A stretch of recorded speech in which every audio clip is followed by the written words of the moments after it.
بسم اللہ الرحمن الرحیم السلام علیکم ورحمۃ اللہ وبرکاتہ۔ شیر کے بچوں نے ابھی صرف نام ہی لیا ہے کہ ہم پاکستان آئیں گے اور اس رجیم کی چیخیں آسمان تک پہنچ گئی ہیں۔ دھمکیوں کا سلسلہ شروع ہو چکا ہے، بلکہ حافظ صاحب کے ایک ٹاؤٹ نے امریکہ سے بیٹھ کے قتل کی دھمکیاں دینا شروع کر دی ہیں، اور آپ کو اس سے بھی آگاہ کرتا ہوں۔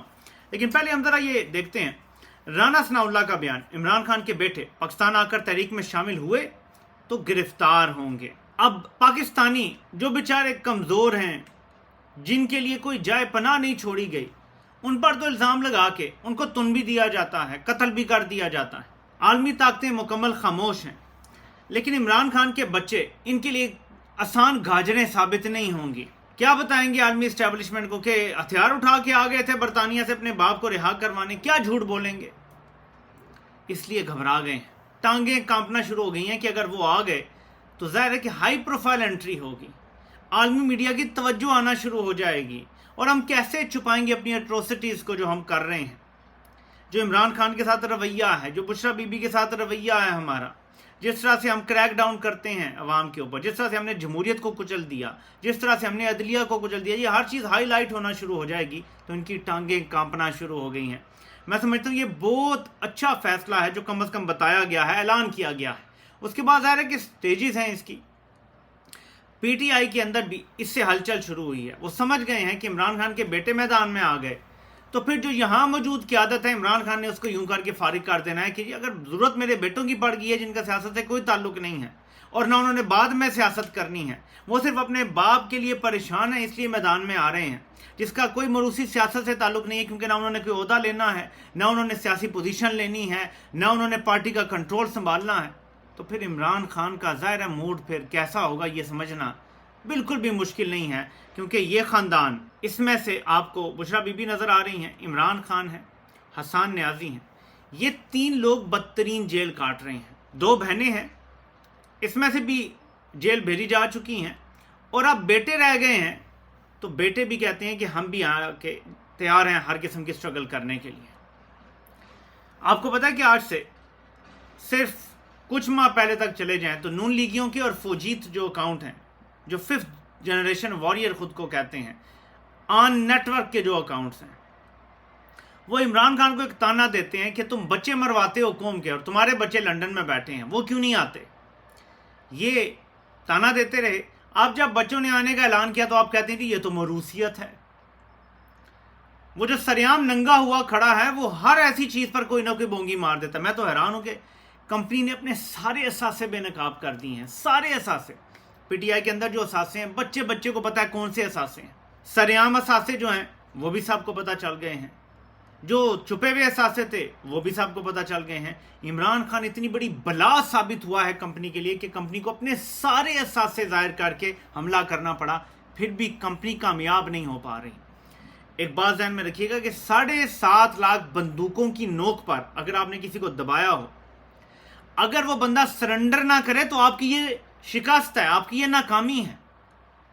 عمران خان کا جیل میں ہونا عمران خان کی شکست نہیں ہے، عمران خان کا سرنڈر نہ کرنا عمران خان کی جیت ہے، اور فوج کا عمران خان سے سرنڈر نہ کروا پانا فوج کی جیت نہیں ہے، فوج کی بدترین شکست ہے۔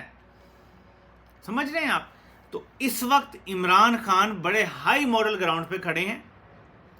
پارٹی دھوکہ دیتی ہے، عمران خان سب کو نکال دیتے ہیں پارٹی سے، نئے سرے سے پارٹی کھڑی ہوتی ہے نا، وہ بھی اسی پوزیشن پر ہوگی جہاں عمران خان چاہتے ہیں۔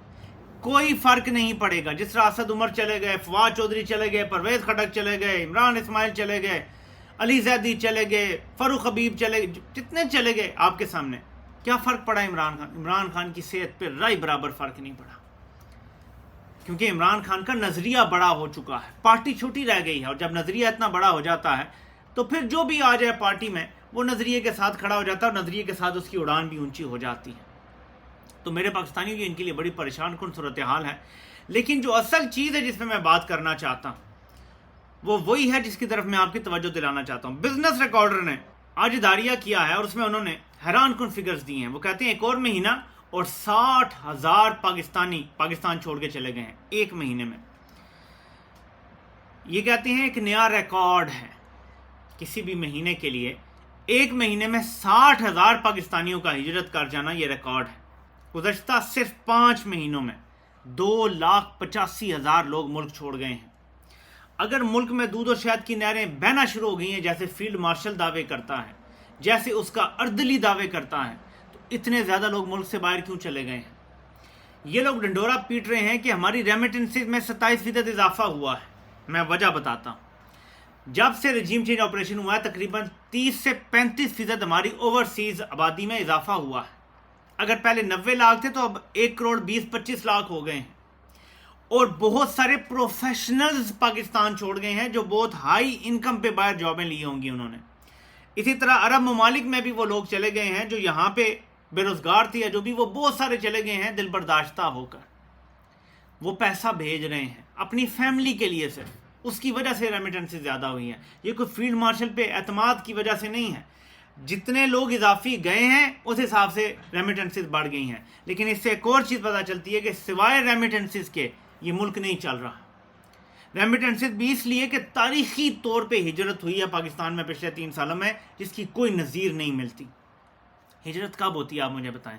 جب کسی ملک میں آپ کا رہنا جینا ناممکن بنا دیا جائے، آپ وہاں سکھ کا سانس لینے کے بھی قابل نہ ہوں، آپ کی جان کو خطرہ ہو، تو پھر لوگ ملک چھوڑنے پہ مجبور ہو جاتے ہیں۔ کلاسک اسلامی ہجرت تو یہ ہے کہ آپ کے دین پہ عمل کرنا آپ کے لیے ناممکن ہو جائے۔ تو میں تو ویسے ہی ہجرت دنیاوی ٹرمز میں بات کر رہا ہوں کہ لوگ تو چلے گئے ہیں نا ہجرت کر کے۔ تو یہ صورتحال ہے پاکستان کی۔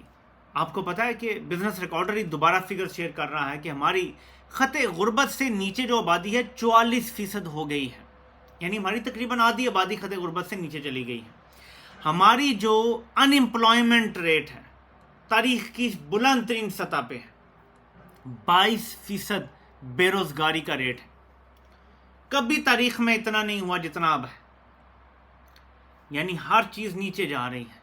اگر آپ یہ اوورسیز پاکستانیوں کی ریمیٹنسز نکال دیں، اور اتنے لوگ اگر باہر نہ گئے ہوتے اور یہیں پہ کڑ رہے ہوتے اور اپنے نصیب کو روتے رہتے تو پاکستان دیوالیہ ہو جاتا۔ پاکستان صرف دیوالیہ ہونے سے بچا ہے تو اس لیے کہ ہمارے 30-35 لاکھ اضافی اوورسیز پاکستانی چلے گئے، اور وہ کیونکہ ابھی نئے نئے گئے ہیں، ان کی فیملیز کو پیسے وہ بھیج رہے ہیں، اور اس سے یہ اضافہ ہو گیا ہماری ریمیٹنسز میں۔ That is it. اس کے علاوہ کوئی کارنامہ نہیں ہے اس حکومت کا۔ یہ ظلم اور جبر کی وجہ سے لوگ بھاگے ہیں، جو ملک چھوڑ کے گئے ہیں، روزگار کے لیے گئے ہیں، لاقانونیت سے تنگ ہو کے گئے ہیں، غیر جمہوری رویوں سے تنگ ہو کے گئے ہیں، لیکن ظاہر ملک چھوڑ گئے ہیں اور مسلسل جا رہے ہیں، اس میں کوئی کمی نہیں آ رہی۔ یہ کہتے ہیں ہم نے مہنگائی بہت کم کر دی ہے۔ مہنگائی پوری دنیا میں ایک پیک لیول سے اب ایک جگہ پہ سٹیبل ہے کہ 3-4% بڑھ رہی ہے، کہیں 2% بڑھ رہی ہے۔ پوری دنیا میں یہی صورتحال ہے، پوری دنیا میں انٹرسٹ ریٹس نیچے آ رہے ہیں، تو یہ کوئی ان کا کارنامہ نہیں ہے۔ لیکن اگر معیشت ٹھیک ہو گئی ہوتی، مہنگائی اتنی کم ہو گئی جی ہم نے دنیا میں کم کر دی، تو لوگ کیوں چھوڑ کے جا رہے ہیں ملک؟ جب مہنگائی کم ہو جاتی ہے تو افورڈیبلٹی بڑھ جاتی ہے نا، اس کا مطلب مہنگائی کم نہیں ہوئی، مہنگائی بڑھنے کی رفتار نیچے آئی ہے پوری دنیا میں ایک ساتھ۔ تیل کی قیمتیں سٹیبلائز ہو گئی ہیں، ڈالر کی قیمت سٹیبلائز ہوئی ہے، اس کی وجہ سے یہ، اور وہ کیوں ہے؟ اوورسیز پاکستانی جو اتنے زیادہ چلے گئے ہیں وہ ریمیٹنسز بھیج رہے ہیں، اس کے علاوہ کچھ ان سے نہیں ہو رہا۔ اور یہ میرے ملک نے شاید بچنا تھا تو یہ بھی ہو گیا کہ اوورسیز پاکستانیوں کی ریمیٹنسز بڑھ گئیں، ورنہ اگر ان کے ہاتھ میں ہوتا اور اوورسیز کی ریمیٹنسز 7-8 ارب ڈالر نہ بڑھتی، اس میں یہ اضافہ نہ ہوتا، پاکستان 100% دیوالیہ ہو چکا ہوتا۔ ہمارے زر مبادلہ کے ذخائر میں 100% بیرونی ملکوں کے پیسے پڑے ہیں، ہماری ایک پائی بھی نہیں ہے ہمارے زر مبادلہ کے ذخائر میں، وہ بھی تب جب ہمارا کرنٹ اکاؤنٹ سرپلس ہوا ہوا ہے 1-1.5 ارب ڈالر سے زیادہ، تب بھی ہمارا اپنا کوئی پیسہ نہیں پڑا ہوا ہمارے پاس۔ تو ہم بہت مشکل صورتحال سے اس ٹائم گزر رہے ہیں۔ اب ذرا آپ دیکھیں کہ پی ٹی آئی کے اندر عمران خان سے کسی چیز کا پوچھنا بھی ضروری نہیں سمجھا جاتا، یہ ذرا سنیں۔ چیف جیسے کہ اس کے لیے جوڈیشل کمیشن کا اجلاس ہوا تو پی ٹی آئی کے 2 ممبران نے جو جسٹس گل حسن اورنگزیب صاحب کو ووٹ دیا، یہ سر عمران خان صاحب کا فیصلہ تھا یا ان کا اپنا فیصلہ تھا؟ نہیں، اس پہ میرا نہیں خیال عمران خان سے صاحب سے کوئی مشاورت ہوئی ہے۔ یہ وہ ممبر ہیں، وہ جو بھی کارروائی ہوئی اس اجلاس کی، اس کارروائی کے دوران انہوں نے خود فیصلہ کیا ہے۔ اچھا سر، کل ایک اعلان ہوا کہ اب عمران خان کو نہ بتایا گیا نہ ان سے پوچھا گیا، اور بجائے اس کے کہ محسن اختر کیانی صاحب کو ووٹ کرتے، اب یہ سننے میں آ رہا ہے کہ میاں گل حسن اورنگزیب کو انہوں نے ووٹ کیا ہے جوڈیشل کمیشن کے اجلاس میں۔ ظاہر ہے فرق تو شاید پڑنا نہیں تھا اور ڈوگر صاحب نہیں بننا تھا جج، لیکن پی ٹی آئی والوں نے اب یہ بھی ضروری نہیں سمجھا کہ بہنوں کے ذریعے عمران خان سے پوچھ لیا جاتا کہ آپ کیا چاہتے ہیں. لیکن کیا ان کا فرض نہیں بنتا کہ جو 5 ججز کھڑے ہوئے ہیں ان کے ساتھ انکنڈیشنلی کھڑے ہوں؟ دیکھیں نا جبر کا مقابلہ کیسے کرنا ہے. ایسے ہی کہ جو لوگ بھی اس ٹائم زیر عتاب ہیں سب اکٹھے ہو جائیں, اکٹھ بن جائیں ان کا, تب جا کے یہ جبر سے لڑائی ممکن ہوگی. لیکن یہاں پہ آپ یہ میسج دے رہے ہیں کہ کیونکہ محسن اختر کیانی صاحب اسٹیبلشمنٹ کے زیر عتاب ہیں تو ہم بھی ان کو ووٹ نہیں دے رہے. ایک ووٹ بھی میٹر کرتا, ان تک یہ پیغام جاتا کہ واقعی وہ جبر کے خلاف کھڑے ہیں تو ایک اور جماعت جو زیر عتاب ہے وہ ان کے ساتھ کھڑی ہے. اس ٹائم جبر کا مقابلہ ہے ان کے ساتھ جو مظلوم ہیں لیکن ہار ماننے کے لیے تیار نہیں ہے. تو اگر آپ نے جبر کو شکست دینی ہے تو یہ واحد طریقہ ہے, اس کے علاوہ کوئی طریقہ نہیں ہے کہ سب اکٹھے ہو جائیں, ایک قوم بن جائیں, ایک نیشن بن جائیں, تب جا کے جبر کا مقابلہ ممکن ہوگا. میں آپ کو دکھانا چاہتا ہوں کہ کمپنی کے اس چمچے نے کیا بات کی ہے. یہ جنرل عاصم منیر کا امریکہ میں میزبان رہا ہے, ٹھیک ہے. ایک تقریب میں عاصم منیر صاحب بیٹھے تھے اور یہ وہاں کھڑے ہو کے اور بات چیت کر رہا تھا. محترم فرماتے ہیں کہ time has come to eliminate T T P B L A and P T I. T T P B L A کے ساتھ پی ٹی آئی کو جوڑ رہا ہے, یہ میں آپ کو بتاتا ہوں آگے چل کے. Plus there must be a crack down on these low class YouTubers and uneducated anti Pakistan social media promoters. آگے وہ بڑی خطرناک بات کرتا ہے, کہتا ہے learn from India how they handle the criminals who are sitting abroad, enough is enough. آپ کو پتا ہے نا کہ بھارت نے ایک پورا پروگرام بنایا اور اپنے ڈسینٹرز کو قتل کرنا شروع کیا. کینیڈا میں ہوا, امریکہ میں کوشش کی گئی, باقی کئی ممالک میں یہ کام کر چکے ہیں. پاکستان میں آپ دیکھیں کتنے لوگوں کو مار چکے ہیں.